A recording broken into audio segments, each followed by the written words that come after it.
اللهم صل وسلم وبارك على عبدك ورسولك محمد صلى الله عليه وسلم وعلى آله وصحبه وسلم تسليما كثيرا.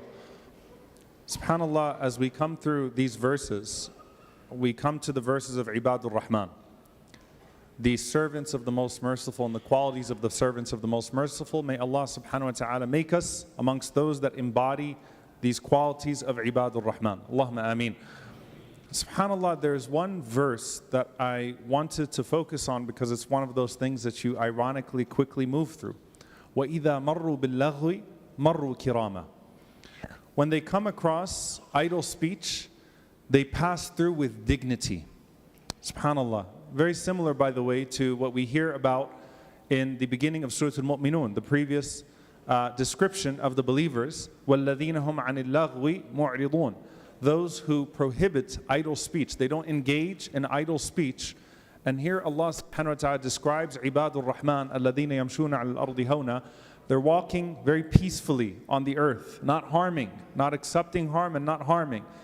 And إِذَا خَاطَبَهُمُ الْجَاهِلُونَ قَالُوا سَلَامًا. Someone comes to them aggressively, and they simply, وَالْجَهَلْ هُنَا بِمَعْنَى الْغَضَبِ. As the scholars mentioned, ignorance here is in the meaning of anger, in the meaning of aggressiveness. So when people are aggressive towards them directly, they say salam. They say, we want no part of this. They keep moving. They keep it moving.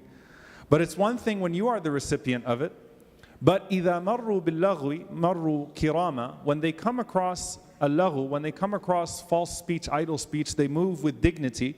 Usually this is going to be when the subject is someone other than you. Someone else is being spoken about. And as most people will end up in hellfire because of their tongues, I pray that Ramadan is an opportunity for us, inshallah ta'ala, to purify our tongues as much as possible. Allahumma ameen. And to let this tongue be that which is pleasing to Allah subhanahu wa ta'ala, and to say that which is pleasing to Allah, so that we accustom our tongues to saying good words, so much so that we find that a good word that we said in passing enters us into Jannah, and not a bad word that we said in passing enters us into hellfire. Allahumma ameen. So I wanted to talk about something very profound that I came across from Imam al-Ghazali rahimahullah ta'ala, and Ibn Qudama rahimahullah elaborates a bit on this, about this idea of actually being able to prohibit backbiting, because there are stages, there are levels. And I want to start from this premise here. The believer thinks before they speak. The hypocrite does not think before they speak. In fact, Imam Hassan al-Basri rahimahullah said, the number one distinguisher between the mu'min and the munafiq, between a believer and a hypocrite, is that the believer's tongue is filtered by their heart. Before they say anything, it's behind their heart. They consider whether or not this is appropriate and whether or not this will benefit them or harm them, and then they speak through that. Whereas the hypocrite speaks first and then considers only if they find some sort of consequence in this life. So the very first basis here is al-ajalatu min ash-shaytan. Hastiness is from the shaitan. If a person is very quick with their speech, they're going to make a lot of mistakes. And if a person talks too much, they're going to make a lot of mistakes.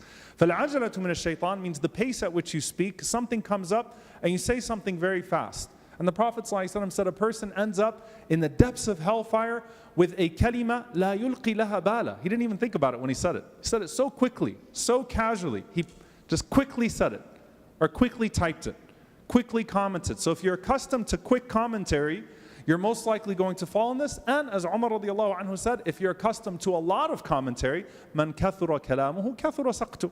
If you talk too much, you're going to end up making too many mistakes. And you're going to end up, مَنْ كَثُرَ سَقْتُ كَثُرَ الذُّنُوبُ وَمَنْ كَثُرَ الذُّنُوبُ كَانَتِ النَّارُ أَوْلَى بِهِ. If a person makes too many mistakes, then their sins will pile up. And then if a person has too many sins, then hellfire becomes a more likely destination for them. So if you talk too fast and if you talk too much, you're likely to end up in trouble. So at the very minimum here, the believer has a process in which they think about what they're going to say before they say it. And especially when someone else's name gets mentioned. Why? Because if it's something sinful that you say that doesn't involve someone else, then the process of redemption, the process of tawbah at the end of the day comes back to only you and Allah subhanahu wa ta'ala. But once someone else's name was brought into it, then the process of tawbah becomes a lot more complicated. Of course, there is a path to tawbah, But it becomes more complicated, it becomes more difficult because now you have someone else that is involved. And so the believer especially takes precaution when someone else's name is mentioned. Once someone else's name is mentioned, the believer puts another filter there. And Imam al-Ghazali rahimahullah ta'ala, he was asked about how he himself, because he was known, and this is one of the signs of the Salihin, he was known that he wouldn't say anything bad about anybody. And by the way, subhanAllah, if you look at the righteous, and may Allah Azza wa Jal make us amongst them, and you think about their secrets, as Imam Malik rahimahullah used to say that every righteous person has a secret. Usually the secret is that that person does not backbite. That person will not say anything bad about anybody else. These are the secrets of the righteous people that meet Allah subhanahu wa ta'ala. Their tongues remain free. So Al-Ghazali rahimahullah, he's asked about this and he kind of unravels this a bit. And he says, well, the first thing, he said, I don't mention anybody else's name, or I don't hear anyone mention, except that I imagine إِلَّا تَصَوَّرْتُهُ جَالِسًا أَمَامِي, except that I think of that person sitting in front of me before I say anything. That's the first line of defense here for backbiting, is that ghiba has some cowardice to it, doesn't it? It's cowardly. Ghiba is cowardly, right? That you say things about people when they're not there. And so the very first line of defense is, if that person is present, would you still say it? So he said the first thing is to imagine that person sitting there with you. Would you still be able to say the same thing about that person if they were sitting at the table? Now someone might say, well, you know what? I would say it to their face. And they would praise that as a quality. They'd call it straightforwardness. And all it is straight shaitanness. That just means that you have absolutely no haya. You have no modesty, no shame. And the Prophet ﷺ said, إِذَا لَمْ تَسْتَحِي فَاصْنَعْ مَا شِئْتَ. If you have no shame, do what you want. So it just means you're a shameless person, right? That you would say, I'd say it to their face. I would disrespect and disgrace that person to their face. That's not how the Salihin think. So the very first thing is, no way. If that person is sitting in front of me, would I say that? But he mentions 3 levels. So that's the first level, is to imagine that person right in front of you. And Ramadan is a time for us to be conscious of the things that we often don't take into consideration. As soon as someone is mentioned, imagine that person's in the conversation. Imagine they're in the group. Imagine they're at the table. Whatever you have to do, put them in front of you before you say anything about them. And he says, قَالَ بَعْضُهُمْ ما ذكر أخ لي بغيب إلا تصورته جالسا فقلت فيه ما يحب أن يسمع لو كان حاضرا. He said, and then some people said, some of the ulama, the righteous ones said, that I don't say anything about anyone except that I first imagine that person is sitting in front of me. فقلت فيه ما يحب. So I say about that person what I know that person would love to be said about them. He mentioned some sayings from Omar ibn al-Khattab radiyallahu ta'ala anhu. And by the way, Umar radiallahu anhu was a tough person, right? Tough in the good sense. He's al-Faruq. He's the one who distinguishes between truth and falsehood. And usually people that backbite or people that are aggressive towards others, they justify it by saying, this is my nature. I'm a person of the haqq. I have to tell the truth, right? How many times do you see Umar radiallahu anhu backbiting? After the Prophet ﷺ, one of the most narrated about companions, in the top 5 of the narrated about companions. See Umar radiallahu anhu trashing anyone behind their back in the name of the haqq, in the name of the truth? No. For Umar radiallahu anhu actually says that when your brother is mentioned, call him only بِأَحَبِّ أَسْمَائِهِ إِلَيْهِ. The names that he loves to hear most about himself. What are the nicknames? What are the names that person likes? And with the best of qualities that that person likes to hear about themselves. Before you even say anything about them, first call them by their best names and call them by their best qualities before you say anything about them, and then say about them only what they would love to be said about them. فَقُلْتُ فِيهِ مَا يُحِبُّ أَنْ يَسْمَعْ. I say about that person after, like they're sitting in the gathering, they're in the group, what I know they would love to hear about themselves if they were present. But there's a third level. And subhanAllah, this one really struck me. It's a very powerful statement. He says, وَقَالَ آخَرْ مَا ذُكِرَ أَخٌ لِي إِلَّا تَصَوَّرْتُ نَفْسِي فِي صُورَتِهِ فَقُلْتُ فِيهِ مِثْلُ مَا أُحِبُّ أَنْ يُقَالَ فِيهِ. This is such powerful words. And I hope I can deliver it, because it's hard even just to really, I think, immerse yourself in what these people are saying.